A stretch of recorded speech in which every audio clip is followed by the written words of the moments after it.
Di zaman corona ini, kesian pemerintahan kita ini. Sudah usaha maksimal mungkin. Diatur seperti apa, terus aja dikotak-atik, kotak-atik. BPJS naik, Beb. Ini BPJS ini mengganggu. BPJS yang muda ini yang nomor piro. Ini cara nalar akal loh, saya bukan ngewang-ngewang ini. Ini nalar akal. BPJS yang kelas berapa toh yang naik? Kelas berapa naik? 1, 2 ya? Kelas 3 enggak ya? Kelas 3 yang gone wong kiri ya? Orang muda ya? Ya. Oh, berarti BPJS yang kelas 3 itu tempat orang miskin-miskin tidak naik. Tempatnya orang kaya-kaya naik. Ya wajar no. Orang sugih-sugih diundake wegah. Rumangsa awake miskin terus. Lah kalau tidak mau ya jadi orang miskin baik kelas 3. Tidak mau masuk kelas 3, maunya masuk kelas 1 tapi tidak mau diundake. Dadi sing bengak-bengok kuwi sing sugih apa sing miskin? Sing sugih sakjane. Cuman make orang-orang miskin. Ayo, kowe ngamuk. BPJS kok diundake. Nek nalar loh, saya tidak tahu. Saya tadi tanya juga sama BPJS. Yang naik itu nomor berapa? Oh ini. Oh ya berarti wong sugih-sugih no sing ngamuk ini. Bukan yang miskin. Lah kok miskin ini ngamuk melu? Dibayar. Lah kalau misalnya contohnya BBM aja. Ini sekarang nalar loh. Kayak saya tidak ngewang-ngewangi ya. Jauh-jauh mbok jak. Wah, saya wongnya pemerintah. Ora iki cara nalar. BBM naik itu yang beli BBM itu sing akeh wong sugih apa wong kiri? Ayo nalar akal loh. Saya tidak ingin. Kebanyakan orang kaya. Orang kaya itu punya mobil 10. Wong miskin duwe sepeda motor Super Cup tahun 2000 sebelum lahirnya Veron. Wis kuwi bane nganggo ban apa ora paham ini. Itu 1 liter bisa setahun. 1 liter setahun. Jadi kalau sampai BBM naik 1 liter setahun kan tidak pengaruh sama yang miskin-miskin. Kalau sama yang sugih 1 mobil membutuhkan 100 liter tiap hari dia harus beli. Lah diundake nesu. Nah, sing nesu sapa sing sugih. Cuman yang dipakai umpan yang miskin. Menurut nalar lho. Aku orang ngewangi pemerintah, orang ngewangi rono-rene aja nesu. Kowe nek sing WA-an, Habib ini apa ini? BPJS naik, Habib mengikuti. Loh bukan saya mengikuti, ini saya memberi pelajaran kepada wong sing miskin. Genahe sing dirugeke sapa to? Awakmu apa sing sugih? Sing sugih ben sugih dedet to. Punya duit membayar BPJS 1 bulan 500 juta ya karepmu ora ya melu kelas 3. Selesai. Orang gelem kelas 3, kelas 1 tapi kepinginnya tidak naik, tidak ini. Lah orang sugih ini kadang Masya Allah. Wong sing duwe pabrik. Pabrik punya mobil tanker 5, mobil ini butuh bensin setiap hari 5.000 liter. Lah bensin dinaikkan. Nesu. Padahal orang kere sehari tadi setahun 1 liter. Paling makan gon pengajiannya Habib sana. Lebih nanti bahan-bahan naik. Kita tidak pernah tergantung dengan bahan dan tidak pernah tergantung dengan dunia. Kita tergantung sama Allah. Maaf ngapunten nih. Waktu rokok naik dulu zaman saya ngerokok. Rokok naik. Geger kabeh iki piye bisa tuku rokok mana? Ben karepe. Aku ya ora pernah urusan rokok muda karepmu ora muda karepmu sing penting aku njaluk Gusti Allah. Saya minta sama Allah, ya Allah berhubung rokok naik, rezeki saya dinaikkan juga lah. Delalah ya naik rezeki saya. Setiap hari ada orang ngirimi rokok sak selop. Jadi murah tuh. Ndak bayar. Ya nggo Habib tok, nggo sing liyane ya teko nggonku engko tak kei. Wong aku dibagi ini karo Gusti Allah sak selop kan bagi karo awak-awakmu. Loh misalnya seperti itu gitu loh. Jadi orang itu kalau semua gondelan sama Allah, syukur semua atas nikmatnya Allah, wes enak hidup itu. Tidak ada hidup susah bagi orang yang syukur. Siapa yang susah itu orang-orang yang tidak bersyukur. Wis duit-duit sak mono akeh. Kon bayar iki wegah, kon bayar iki wegah. Terus kok golek-golek. Wah, pemerintah kita ini begini, pemerintah kita begini, pemerintah itu tidak adil, pemerintah Allah kakean lambe. Kowe iki serasa bingung. Jangan bingung, ini sudah dijalankan seperti permasalahan COVID-19. Saya mau berterima kasih kepada Wali Kota Surakarta, Bapak FX Rudi. Terima kasih. Karena beliau telah berikhtiar yang luar biasa untuk bagaimana menyelesaikan COVID-19 ini. Ayo kita kerjasama sama beliau. Saya lihat beliau ngalor ngidul. Terima kasih. Bukan cuma COVID-19 dalam kegiatan-kegiatan kita di kota Solo. Ayo kita Masya Allah berterima kasih sama beliau. Kita berterima kasih dengan Pak Ganjar gubernur kita itu. Yang luar biasa. Beliau berusaha semaksimal mungkin, tidak tidur di malam hari. Siang hari terus sibuk bekerja guna apa? Guna untuk menyelesaikan masalah ini loh. Tapi bagi orang-orang yang kadang Masya Allah di HP ini setiap manusia punya. Dibikin kacau setiap hari manusia yang buka HP beritanya mesti elek. Padahal mereka sudah berusaha.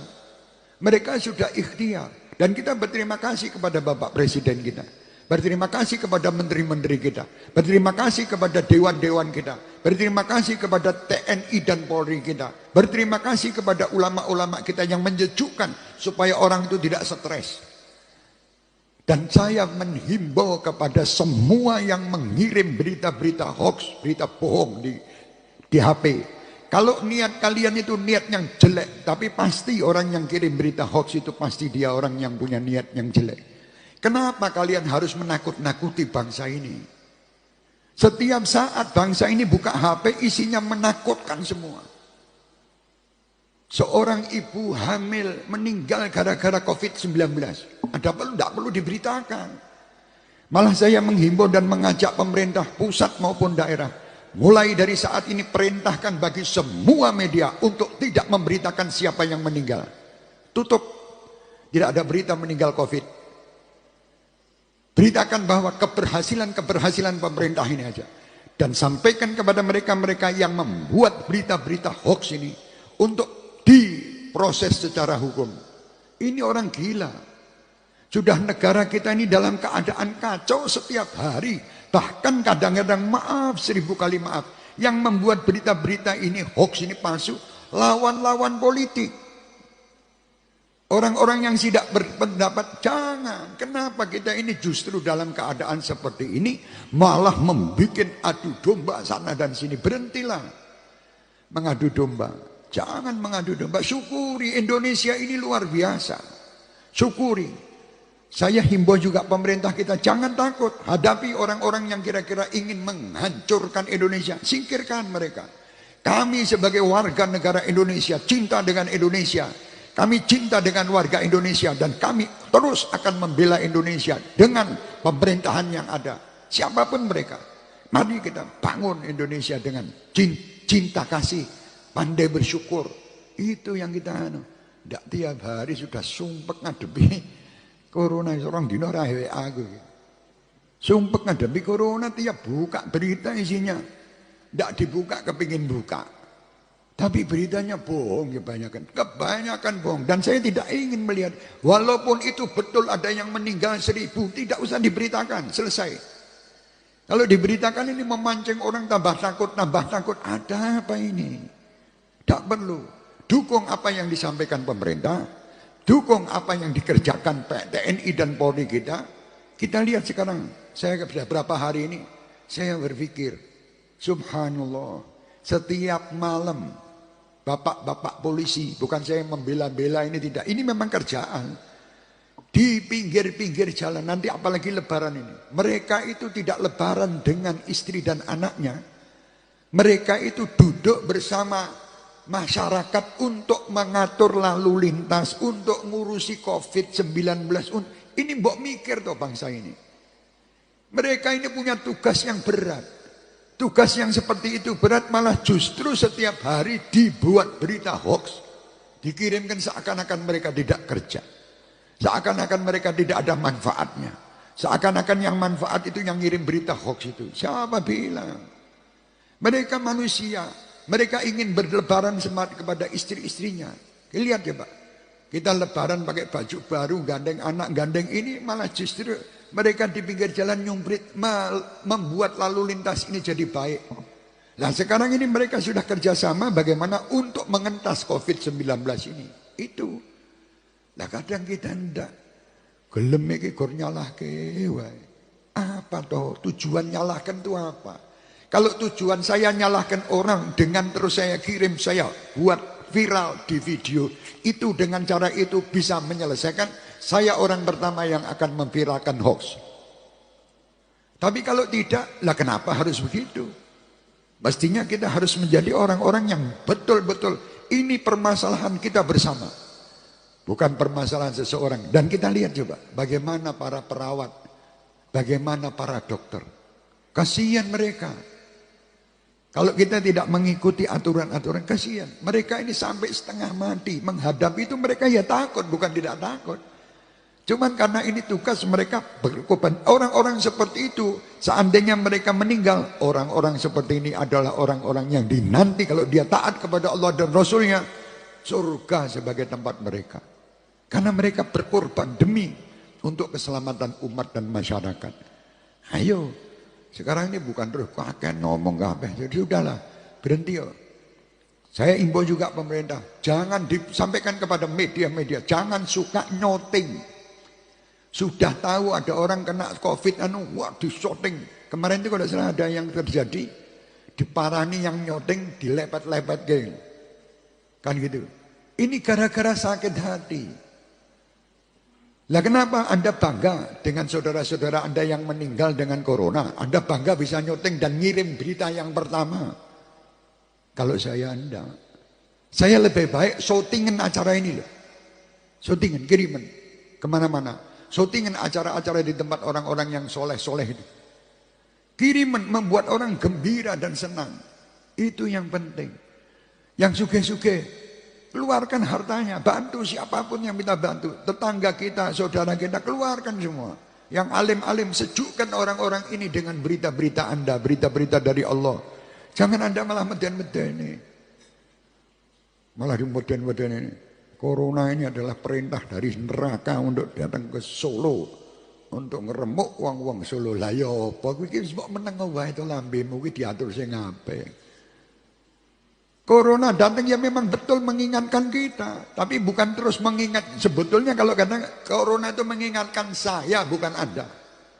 Kalau masing-masing mengatakan itu mengingatkan saya, mereka semua merasa diingatkan oleh Allah, akhirnya semua akan berubah. Nah, sekarang ini jadi bingung karepe dhewe. Ya, hati-hati, saya bukan ini nasihat buat diri saya. Bukan saya benci kepada siapapun tidak, tapi saya mengajak kepada siapapun. Ayo, berhentilah wahai orang-orang yang membuat berita hoax. Berhentilah wahai orang-orang yang membuat berita yang menyakitkan bangsa ini. Berhentilah wahai orang-orang yang menghina Bapak Presiden. Berhentilah wahai orang-orang yang menghina menteri-menterinya. Berhentilah wahai orang-orang yang menghina dewan, yang menghina ulama, yang menghina para kiai, menghina para habaib, menghina masyarakat. Jangan berhenti. Berhentilah kita. Ke depan doakan mereka. Wajar, hari ini saya ditugasi untuk mendoakan siapapun mereka. Ya, kaum saudara-saudara kita sebangsa dan setanah air, doakan. Apalagi ulama-ulama kita, kiai-kiai kita, doakan. Pemimpin-pemimpin, doa itu kalau sampai meleset, Anda sudah dapat pahala. Gitu. Saya doakan orang tak dongakno selamat dunia akhirat. Lah beb, orang itu korupsi Anda tak didongakkan. Loh, kalau dia selamat apa ruginya saya? Rugi saya. Kan tidak rugi. Lu dia korupsi, beb. Korupsi urusannya dia sama Allah, bukan urusan sama saya. Loh, ini uangnya Habib diambil. Ya sudah, biar uang saya mau diambil, tidak diambil, uang Allah itu juga memiliki kekuasaan untuk memberi saya ganti. Kan selesai. Kalau punya pikiran seperti itu. Tapi kalau punya pikirannya menyalahkan terus, tidak akan selesai. Permasalahan tidak akan selesai dengan saling menyalahkan. Permasalahan akan selesai dengan saling memaafkan dan saling bekerja sama untuk membangun kembali semua yang salah, hapus, tutup, dan yang akan datang kita harus bersama-sama bareng untuk menjadikan negeri ini baldatun thayyibatun wa rabbun ghafur. Itu